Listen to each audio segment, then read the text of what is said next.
Hi guys, today we're going to solve equations with variables on both sides. So let's go get to our warm-up notebook, and I want you guys to write the date.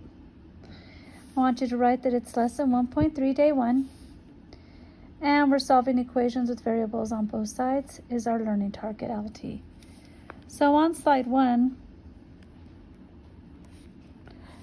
it says write an equation where the perimeter equals the area. P equals the area of a shape. So I'm going to draw this shape. It's a rectangle. We have side length of 3, and we have a side length of x. So now, first I want to go over how do we find the perimeter of a rectangle. When we find perimeter of a rectangle, it's side plus side plus side plus side. When we find the area of a rectangle, it's base times height. So what the directions read is that we got to set the perimeter equal to the area. But before I get started on that, I know that this side over here is 3, so I want to get all my perimeters filled in. I know if this side's 3, the opposite is also 3. If the base is x, the top is also x. So now I have a full perimeter.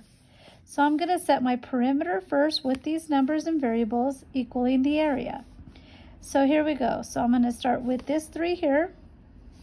So I'm going to go 3 plus x, and I'm just going to go around, plus 3 plus x. A rectangle has 4 sides, so there's 4 sides, and it has to equal the base times height. X times 3 is 3x. Base times height. Make sure you have this written down and make sure you highlight it, because that's what we're going to be doing today. Okay? So now we have an equation. Perimeter on the left, area on the right.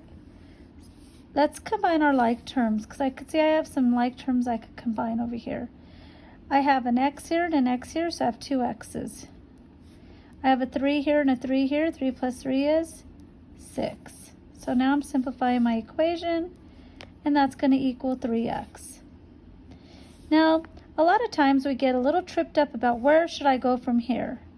Well, I'm going to let you know that you need to look at this entire statement with this line down the equal sign and see that there are 2 things on the left side, and there's only 1 thing on the right side. We got to bring something that has the most, which is the left side, and figure out which one of these do I want to bring over to the right side.